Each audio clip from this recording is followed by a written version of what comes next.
Sexual self is the part of yourself where you learn and understand your sexual development and how people's sexual activity, beliefs, misconceptions, and unlimited access from the internet on sex can influence your own sexual behaviors and responses.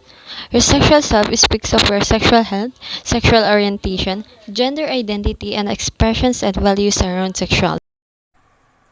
The three reasons why an individual sex is important in lifelong development.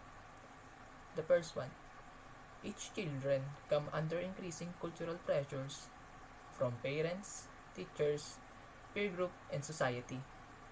At large to develop attitudes and behavior, patterns are considered appropriate for members of their sex. The second one reason, learning experiences are determined by individual sex, in the home, at school, and in the playgroup. Children learn what is considered appropriate for members of their sex.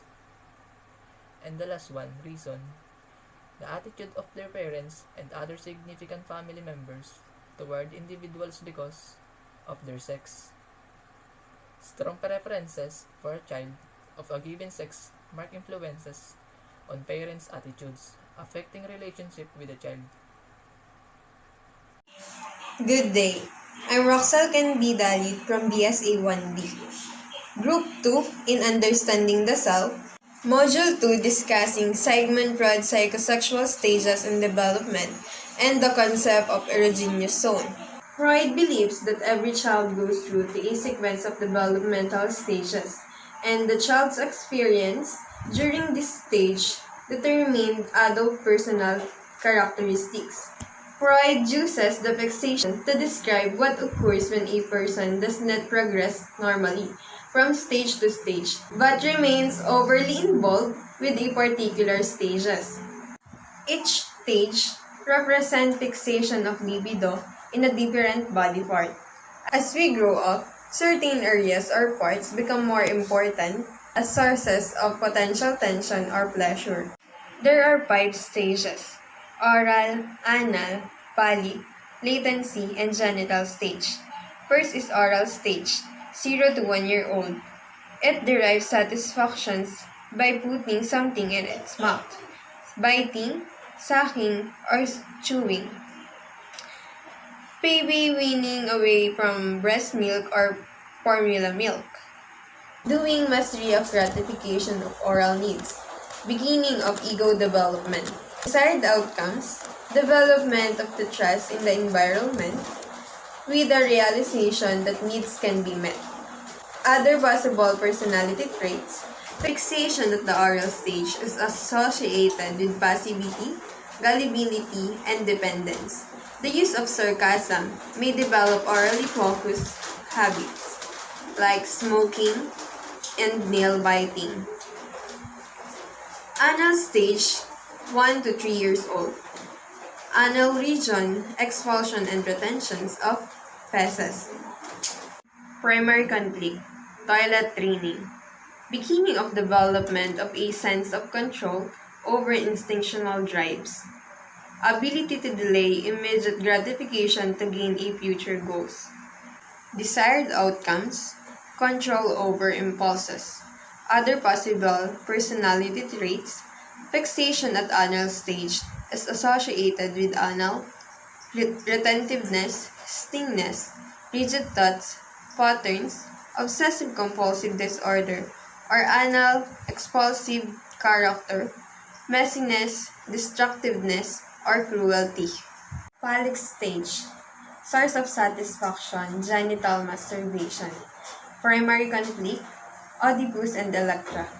Oedipus complex, males view their father as a competition from mother's affection, while Electra, girls are attracted to their fathers and see their mothers as a competition.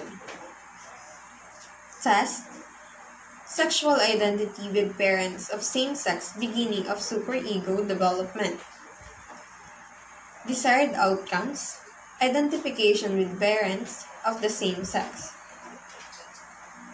Other possibility traits may result in reckless, self-assured, and narcissistic person Lack of resolution may result in ability to love and difficulties with sexual identity. Latency stage 6 to 12 years old. No conflict at this stage. Task growth of ego functions social, intellectual, mechanical, and the ability to care and relate to others outside the home. Peers on the same sex. Desired outcomes the development of skills needed to cope with the environment. Other possibility traits fixation can result in difference, identifying with others, and developing social skills, leading to a sense of inadequacy and inferiority. Genital stage 12 years old and beyond. Source of satisfaction genital, sexual intercourse. No conflict at this stage. Thus, development of satisfying sexual and emotional relationship. Emancipation from parents, planning life, goals, and development of sense personal identity. Desired outcomes, the ability to be creative and find pleasure in love and work. Other possible personal traits, inability to negotiate this stage may derail emotional and financial independence, may impair personal identity and future goals, and disrupt ability to form satisfying intimate relationship.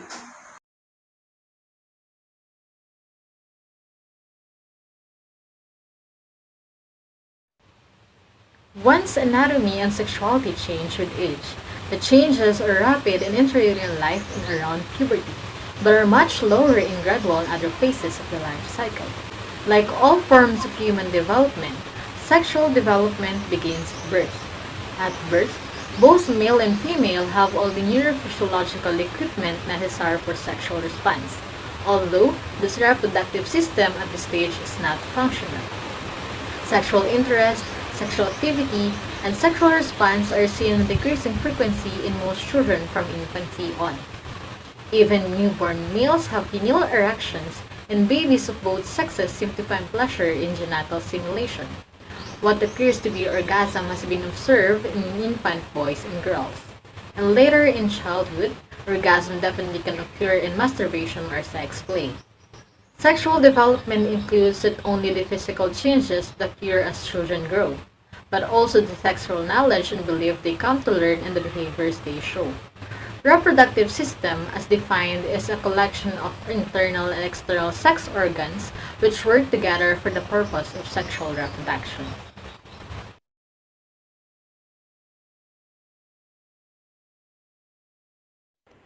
The female reproductive system is designed to carry out several functions. It produces the female egg cells necessary for reproduction called the ova. The system is designed to transport the ova to the site of fertilization. Conception, which is the fertilization of an egg by a sperm, normally occurs in the fallopian tubes. The next step for the fertilized egg is to implant into the walls of the uterus, beginning the initial stages of pregnancy. If fertilization or implantation doesn't take place, the system is designed to menstruate. In addition, the female reproductive system produces female sex hormones that maintain the reproductive cycle. So, what parts make up the female anatomy? The female reproductive anatomy includes parts inside and outside the body. The function of the external female reproductive structures is twofold. First, to enable sperm to enter the body, and second, to protect the internal genital organs from the infectious organisms. The main external structures of the female reproductive system includes labia majora, labia minora, Bartholin's glands, and clitoris. While the internal reproductive organs in the female includes vagina, uterus, ovaries, and fallopian tubes.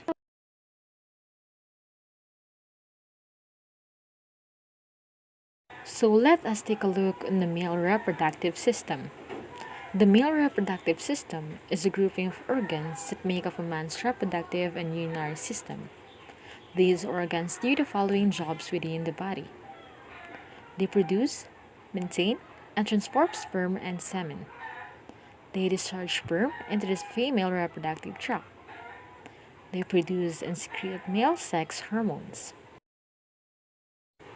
The male reproductive system is made up of internal and external parts just like of the female. Together, these organs help the person urinate, have sexual intercourse, and make children.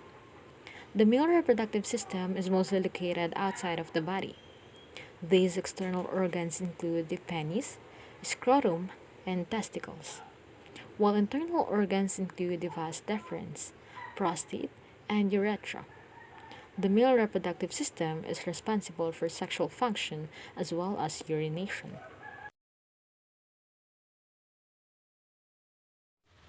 Adolescence, from a physical viewpoint, is the period between puberty and the attainment of one's maximum height. By the latter point, which occurs around age 16 in females and 18 in males, the individual has adult anatomy and physiology. In late adolescence, the majority of individuals are probably at their peak in terms of sexual capacity, which is the ability to respond quickly and repeatedly. During this period, the sex drive is in its maximum in males, although it is difficult to say whether this is also true of females, since female sexuality in many societies is frequently suppressed during adolescence. Human sexual response. So, the human sexual response has 5 stages. This is the desire phase, which you desire to others, and then it is it is the response to sexual cues or fantasies. So the second one is the arousal stage or the excitement stage. It is the stage which include the muscles tension increase, heart rate quickens, and breathing is accelerated, and skin may become flush, and it is the redness affects from blood from back to your chest. Also, blood flow to genital increases, resulting in the swelling of woman's clitoris and labia, and erection of man penis. So, it is also include the vaginal lubrication. The woman breasts become fuller and vaginal walls begin to swell. So, the man testicles swell their scrotum, tightens, and begins secreting lubrication liquid. And the third phase is the plateau. General characters of plateau extend to the brink of orgasm, includes the following. So the changes begin in phase 1 are intensified. The vagina continue to swell from increased blood flow, and the vaginal walls turn a dark purple. And then the woman clitoris become highly sensitive. It can even be painful to touch, and retracts under the clitorical hood to avoid direct stimulation from the penis. So, for man, the man testicle tightens, and their breathing, heart rate, blood pressure continue to increase. Muscle spasm from feet, face, and also hand. Muscle tension increases. So, for the fourth phase is the orgasm. This is the climax of the sexual response cycle. Can last only for a second, but it is the climax or the rising and what they call it, removing the pleasure, or this is the involuntary muscle contraction, blood pressure, heart rate, breathing are the highest rate. This is your muscle in the feet may spasm. This is a sudden, forceful release of sexual tension. In woman, the muscle of the vagina contracts, and for man, the rhythmic contraction of muscles at the base of the penis result of ejaculation. So, it is a sex flush may appear over the entire body. And then the last phase is the resolution. So in this space, the body slowly returns to its normal level, color, and functioning. And this space is marked as by general sense of well-being and hence intimacy.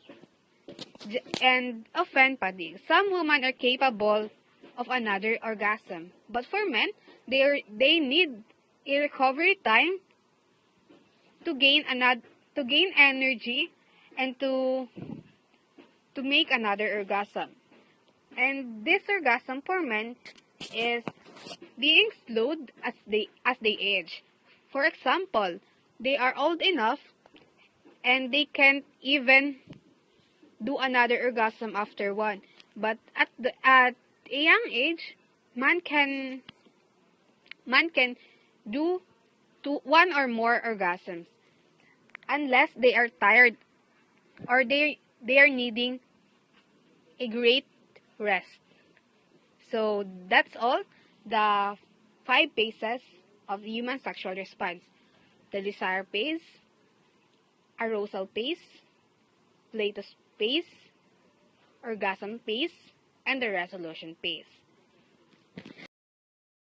Erogenous refers to parts of the body that are primarily perspective and increase arousal when touched in a sexual manner. Some commonly known as erogenous zone are the mouth, breast, genitals, and anus.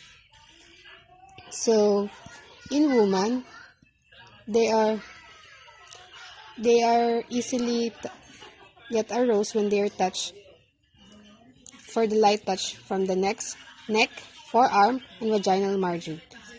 They are the most sensitive areas, and the areola is the least sensitive.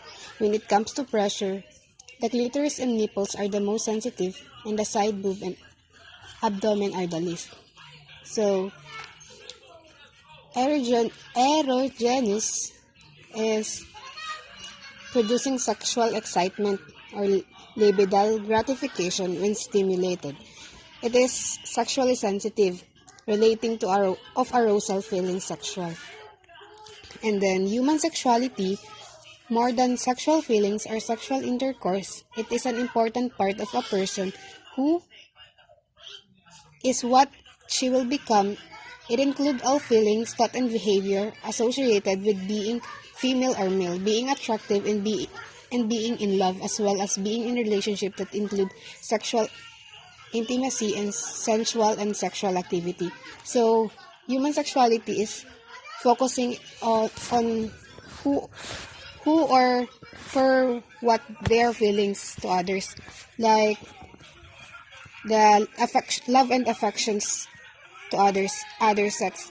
Because when you are not connected or you don't feel the love of doing it, your body response will not be encouraged to do sexual response to others. And the example of this is when you feel in love, they don't need to force you to do it. But when someone will touch you without your permission, your human sexuality will not respond for a sexual response like arousal stage.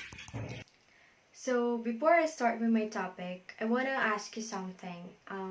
For you, what is sexuality? I will pause for a while to give you some time to answer it.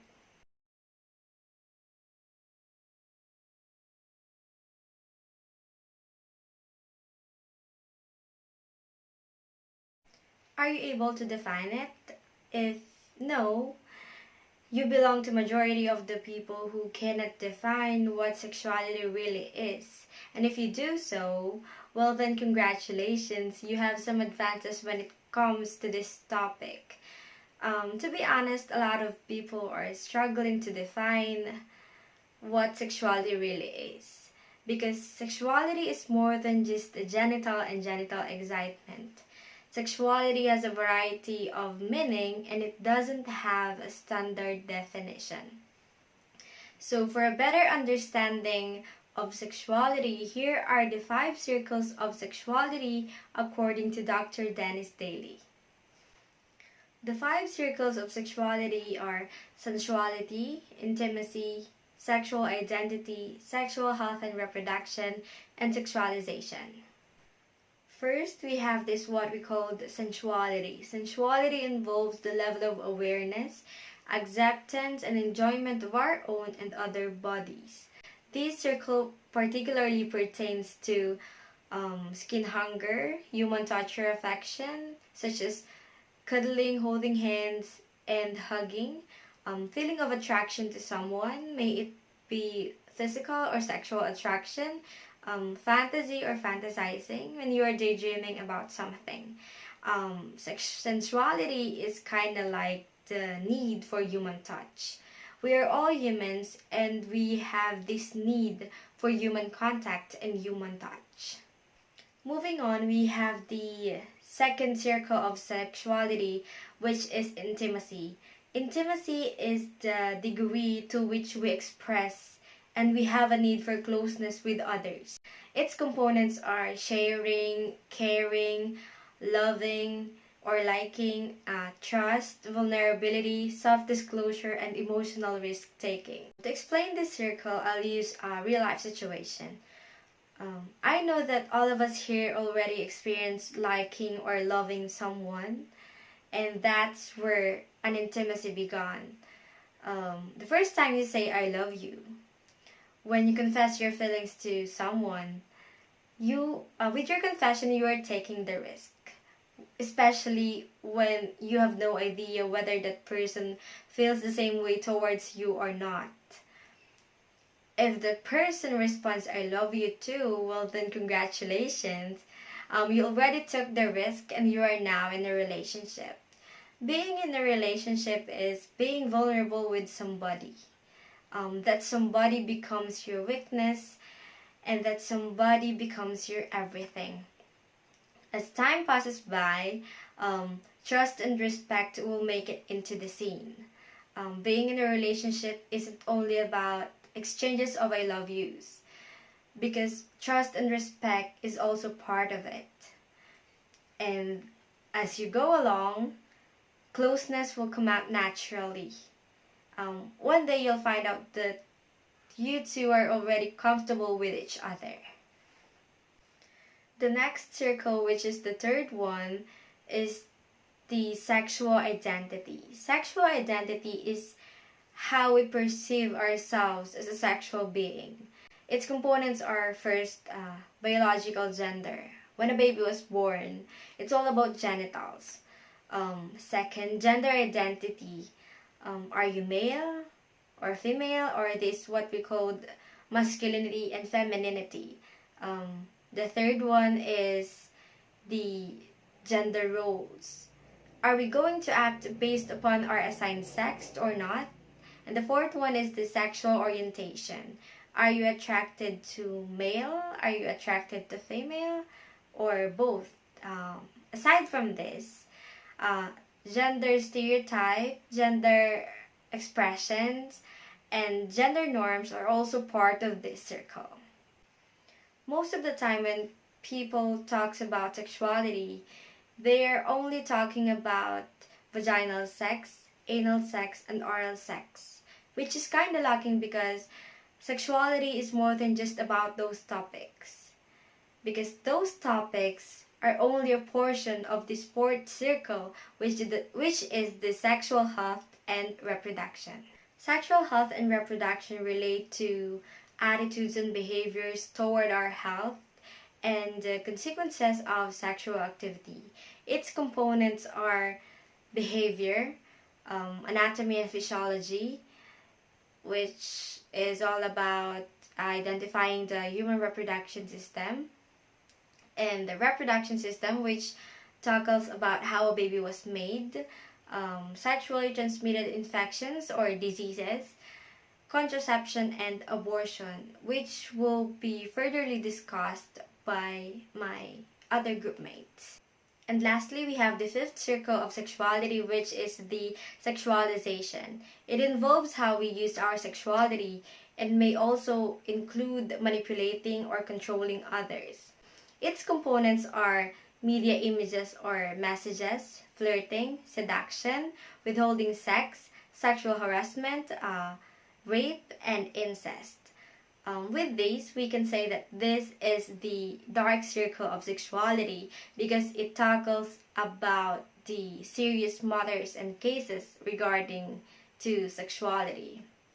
And as what has been stated above, um, this isn't only about those serious matters such as rape, incest, and sexual assault, because when an individual is flirting someone in order to get what he or she really wanted from that person, then it is also considered as manipulation. So my dear classmates, be careful. And that's it for the five circle of sexuality. I know you realize how broad the topic sexuality is, and to be honest, there's a lot of conflict regarding to the five circle of sexuality because each circle can be easily influenced by family values, religious beliefs, cultural beliefs, and societal norms. Just like, for example, here in the Philippines, most of the citizens here are Christians. And the legalization of same-sex marriage has been an issue for several years already, which is related to the third circle, the gender identity. And as a Christianity-based country, most of the Christians believed that same-sex marriage is a sin because the Bible speaks against it. So particularly, same-sex marriage is a no for majority of the Christians. Although there are portion of Christians that were disregarding the what has been stated in the Bible because as what they've said, love has no gender.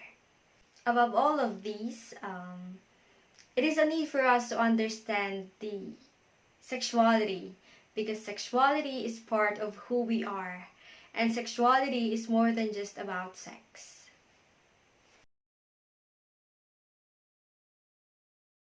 Next is the chemistry of lust, love, and attachment.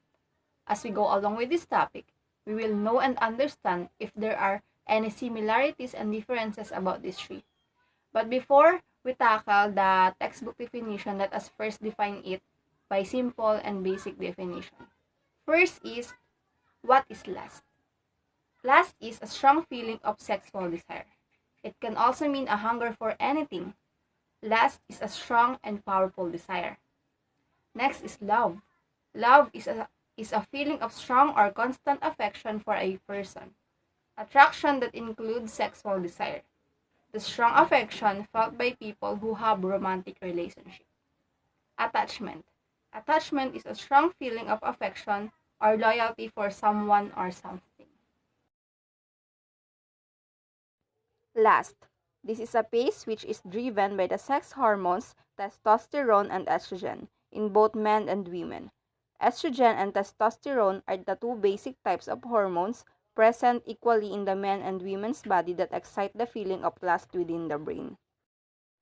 So, what is this testosterone that we call? A testosterone is a male hormone, a sex hormone produced by the testes that encourages development of male sexual characteristics. So, testosterone is for male. It is a male hormone. Next is, what is estrogen? Estrogen is a female steroid hormone that is produced by the ovaries. Estrogen helps control and guide sexual development. So, if testosterone is for male, then estrogen is for female. So, lust is only driven by sexual hormones. It is all about sexual desire. It is without commitment. You do it when you want to do it, but it has no commitment at all. This phase is said to be one of the beautiful moments of life. This is the pace when a person actually starts to feel the love. This is the amazing time when you are truly love-struck and can think of little else. Scientists think that three main neurotransmitters are involved in this stage: adrenaline, dopamine, and serotonin. Next is love. Who are the person who will not feel happy if they feel love? If the person that they love them back. Like the definition said, it is the best moment of our life. So let me explain to you what is the three main neurotransmitters that related in this stage, which are the adrenaline, dopamine, and serotonin. First is adrenaline. Adrenaline is, it triggers the following changes in the body: increasing the heart rate, which may lead to feeling of heart racing. Pagbilis daw ng tibok ng puso natin, nararamdaman daw natin yun. Yun yung adrenaline. Next is dopamine. Released when we do things that feel good to us. In this case, these things include spending time with our loved ones and also having sex. Dopamine alert us that our needs are about to be met. Next is serotonin. Serotonin is the key that stabilizes our mood, feeling of well-being, and happiness. This hormone impact our entire body. So, are there any differences of lust and love? Yes, it has, because lust is all about sexual desires. It is only driven by sex hormones. But in this stage, love, it is the stage where the person can feel love. So, it is not all about sex, because one person commit their life to other person. That's a commitment, not all about sex. Is a bond helping the couple to take the relationship to advanced levels. It instigates the feeling of bearing children and falling in love with them wholeheartedly. Scientists think there are two major hormones in this feeling of attachment: oxytocin and vasopressin. So, what is this, what we call attachment? Like what the definition said, it is the bond helping the couple to advance their relationship. It is the stage where the couple thinks of bearing a child and falling in love wholeheartedly. So, parang they plan their future. Then, in this stage, scientists think there are major hormones in this feeling, which are oxytocin and vasopressin. Oxytocin is hormone and neurotransmitter that is involved in childbirth and breastfeeding. It is also associated with empathy, trust, sexual activity, and relationship building. This is the hormone which our trust and relationship building is associated. They already planning their future, so their relationship is leveling up.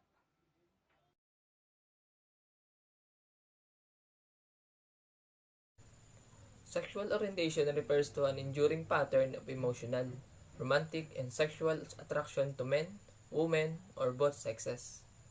Sexual orientation also refers to a person's sense of identity based on those attraction, related behaviors, and membership in community of others who shares.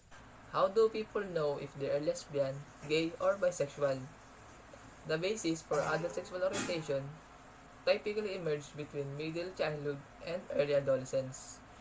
These patterns of emotional, romantic, and sexual attraction may arise without any prior sexual experience. It is a slow process and can form from different experiences and situations. This normally happens during adolescence, when people separate from their parents and families, and develop autonomy, leading to experimentation and questions about sexual intercourse is a behavior that may produce sexual pleasure that often culminates in orgasm in females and in males. Sexual intercourse may also result in pregnancy and STDs. Premarital sex is sexual activity practiced by people who are unmarried. It can be sexual relations a person has prior to marriage. The next one is sexually transmitted disease or infections. These are also called VD or venereal disease, which is passed are transmitted through having sexual intercourse. There are two types of sexually transmitted disease, the HIV and the AIDS. These two, which are HIV and AIDS, are the most common disease that was derived from having a sexual intercourse. So for better understanding, what is HIV? HIV, or human immunodeficiency virus, is the virus that causes AIDS. But unlike AIDS, HIV can be preventable and manageable, but still not curable. While AIDS, or acquired immunodeficiency syndrome, was developed through HIV's infected, and one of the most common effects of AIDS is breakdown to body's immune system. You might be wondering how people get AIDS. Aside from having a sexual intercourse, there are three ways on how people get AIDS. One is the bodily fluids through blood product transfusion, semen, and vaginal fluid. The second one is the intravenous drug abuse, or IV drug abuse, by sharing needles or using unsterilized blades. And lastly, of course, the sexual intercourse, or unprotected vaginal, oral, and anal sex. HIV/AIDS situation. In the Philippines, as of 2015, there are 22 cases reported each day. The next one is teenage pregnancies. Pregnancies of females with under age of 20. This was considered as highly risk pregnancies because it might result of low birth weight, premature labor, anemia, and preeclampsia. Every day in developing countries, there is over 20,000 girls whose under age of 18 who give birth higher than pregnancies. Prevention of teenage pregnancies. In order to prevent teenage pregnancies, teenagers must learn comprehensive sex education and access to birth control appear to reduce unplanned teenage pregnancies. Like in the United States, they have free access to a long-acting form of reversible birth control, or the LARC methods, wherein they use IUD, or the intrauterine devices, a T-shaped birth control device that is inserted to uterus to prevent pregnancies, along with the education, which is also very effective because it results of decreased rates of teenage pregnancies and also abortion. Family planning or responsible parenthood. So family planning is one of the way or simple way of reducing or regulating births. It's giving birth according to right age. Benefits of family planning. For the family, to promote healthy, happy family, since teenage pregnancy is an unplanned thing. For the mother, she can recover her health and strength after delivery. For the child, a better chance of growing healthier and wealthier, since teenage pregnancy may result of low birth weight. Family planning methods or methods of contraception. There are two family planning methods. One is the natural birth control and the artificial birth control. First is the natural birth control. It uses the natural control methods in preventing unintended pregnancy without using artificial ways of contraception. It includes abstinence, not having sexual intercourse, only include vaginal, oral, and anal sex. This one did give semen opportunities to enter vagina. Number 2 is the fertility awareness method, or FAMS method, a ways of tracking women's ovulation for pregnancies prevention.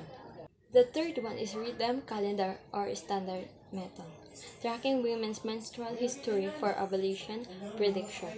And last is the withdrawal and continued breastfeeding. The second family planning method is the artificial birth control. Using artificial way of birth control methods like using birth control pills, condoms, spermicide, IUD, or intrauterine device, birth control shot, tubal ligation or vasectomy. Tubal ligation is the locking of fallopian tubes for women, and vasectomy is male vasa differentia or tied or sealed or sealing massa differentia of male, and last is the emergency contraception pill. To finally end our reporting, I want to share to you this quotation courtesy of Carla Gugino.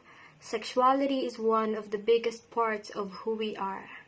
So do not be afraid of discovering your sexual self, because you cannot be complete without it.